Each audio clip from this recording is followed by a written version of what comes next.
그때는 정말 힘들었습니다. 그런 능력도 있고 했었는데 저희를 알리는 게 너무 힘들었어요.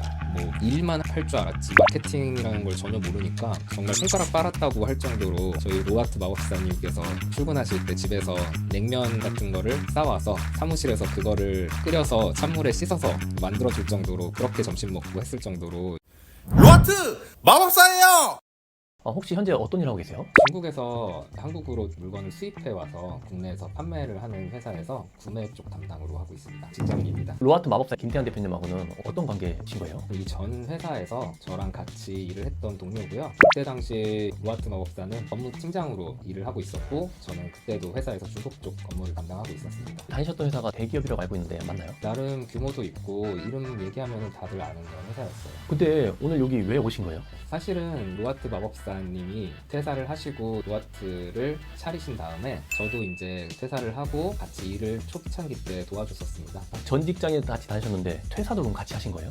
퇴사 시기가 조금 다르긴 한데 로아트가 만들어지고 나서 제가 합류를 했죠. 어떻게 해서 그렇게 퇴사를 하고 이 로아트라는 회사에 들어오실 생각을 하신 거예요? 예전 회사에 다닐 때부터 둘이 업무적으로도 일을 자주 했었지만 인간적으로도 친한 친분이 있었고 그때 마침 타이밍이 딱 잘 맞아서 초창기 때 같이 일을 했었습니다. 로아트 마법사님은 어떤 성격의 직장인이었나요? 되게 쾌활하고 재밌었어요. 그리고 업무도 칼같이 완전 잘하는 스타일이어서 업무할 때도 되게 편했었습니다. 이렇게 퇴사하고 나가시는 걸 보면서 좀 어떤 그때 기분이 드셨어요? 회사 다닐 때부터도 일을 잘했기 때문에 자기 사업을 한다고 나갔을 때 저는 성공할 수 있을 거라고 봤었어요. 그리고 예전 회사에서도 직장 상사들이 좀 무리한 일들을 업무적인 일이 아니라 강압적으로 뭔가 푸시를 할 때 대응하는 게 옆에서 봤을 때 시원해서 대리만족도 많이 느꼈었습니다. 어떻게 하셨길래 시원하다고 얘기를 하신 거예요? 저도 과장이었고 로아트 마법사도 팀장이었는데 직급으로 복종하라는 식으로 푸시를 하는 직장 상사가 한 명 있었어요. 근데 그거에 대해서 다른 직원들은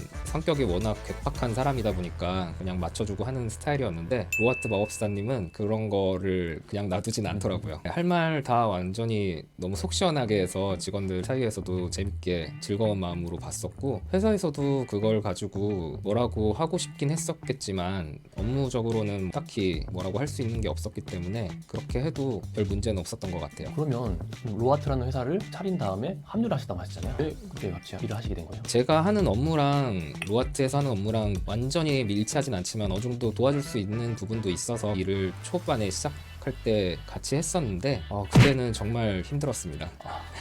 그러니까 어떤 점이 제일 힘들었어요? 행정사님이시니까 행정 업무나 법리적인 업무 같은 걸 다 처리할 수 있는 그런 능력도 있고 했었는데 저희를 알리는 게 너무 힘들었어요. 뭐 일만 할 줄 알았지 마케팅이라는 걸 전혀 모르니까 정말 손가락 빨았다고 할 정도로 일이 그렇게 많진 않았었습니다. 그때 정말 일이 얼마나 없었냐면 창업했을 때 사용할 수 있는 돈은 한정되어 있고 저도 있고 다른 직원도 한 명 더 있었거든요. 근데 점심값도 너무 부담이 되니까 저희 로아트 마법사님께서 출근하실 때 집에서 냉면 같은 거를 싸와서 사무실에서 그거를 끓여서 찬물에 씻어서 만들어줄 정도로 그렇게 점심 먹고 했을 정도로 팁이 좀 많이 없었어요 그때는. 얼마 정도 기간 동안 일을 하셨던 거예요? 한 8, 9개월 정도 같이 일을 했었던 것 같아요. 그때 다시 나갔던 이유는 있으셨을까요? 저도 이제 아기가 있고 하다 보니까 급여 같은 것도 부담이 되기도 해서 얘기를 같이 하고 이제 저는 제가 원래 하던 쪽 업무로 해서 돈을 좀 월급을 벌어야겠다라고 얘기를 해서 나갔고 나간 이후에도 계속 연락하면서 사업이 어떻게 커가고 있는지는 지켜보고 있었습니다. 그럼 그때 잠시라도 이렇게 사업이라는 것을 경험해 보셨을 텐데 직장 생활할 때와 뭐가 가장 차이점이 있었을까요? 사업하기가 정말 쉽지는 않구나라고 생각했던 게 사업할 의지만 가지고 있다고 해서 이게 돈이 벌리는 게 아니고 사람들이 우리를 찾아줘야지 돈이 벌리는 건데 각자 맡은 업무가 있었고 그거를 해낼 수 있는 능력도 다 가지고 있었는데 그거를 알아주는 사람이 없었어요. 지금은 뭐 유튜브도 하고 있고 블로그도 하고 있고 이런 게 있지만 그때는 사업 초창기다 보니까 아무런 세팅이 안 되어 있는 상태에서 그냥 일만 할 줄 아는 능력만 있었던 거예요. 그런 점이 좀 많이 힘들었던 것 같아요. 그러면 사업을 하는 데 있어서 뭐가 가장 중요하다고 좀 생각이 드세요? 제일 중요한 거는 어떤 분야든 간에 그 사업에 관련된 능력이 제일 중요하다고 생각은 해요. 근데 그 능력만큼이나 중요한 거는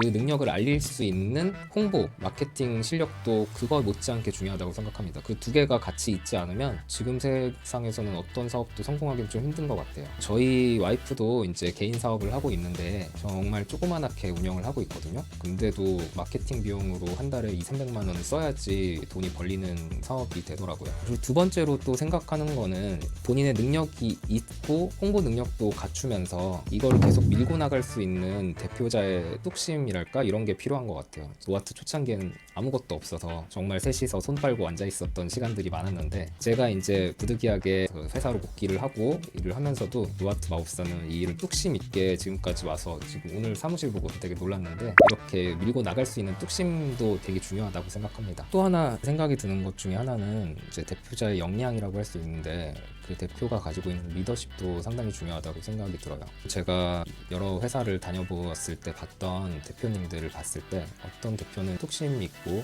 자기만의 리더십을 발휘해서 직원들을 잘 포용해서 이끌어가는 분들이 있는 반면에 이제 업무 처리 같은 거를 다 직원 탓만 하고 윽박만 지르거나 뭐 이러면 사업장 분위기도 되게 흐트러지고 안 좋아지는 경우를 좀 봤습니다. 이런 리더십 같은 경우는 타고나는 것도 있는 것 같고 본인이 공부해서 배워나갈 수 있는 것도 있는 것 같습니다. 세 가지를 말씀해 주셨는데 로아트 마법사께서는 이 세 가지의 요소들을 어느 정도 갖고 계신 것 같으세요? 많이 갖고 있는 것 같아요. 지금 벌써 운영한 지 몇 년이 돼가고 있는데도 지금 이렇게 사업체를 잘 운영하고 있는 걸 보면 상당히 잘하고 있다라고 생각되고요. 사업을 더 확장해 나갈 수 있고 더 잘 될 수 있는 사람이라고 생각합니다. 이제 마지막으로 영상을 보시는 분들 중에 직장인분들이 많으실 텐데 앞으로 내 사업을 하고 싶다 하시는 분들에게 조금이라도 도움이 되는 한 말씀 좀 해주실 수 있을까요? 요즘 사회가 다 아시다시피 평생 직장은 없잖아요. 그래서 직장 다니는 데에서 자기 업무를 열심히 하고 그리고 자기만의 스킬을 키워서 뭐 퇴사를 당하던 사직서를 내던 그 전까지 그 역량을 키워서 자기만의 일을 할 수 있는 걸 찾아내는 게 제일 중요하다고 생각해요. 그리고 틈틈이 마케팅 공부도 해서 그 역량을 널리 알릴 수 있게 하는 것도 되게 중요하고요. 저도 노력하고 있습니다. 오늘 좋은 말씀 감사합니다. 감사합니다.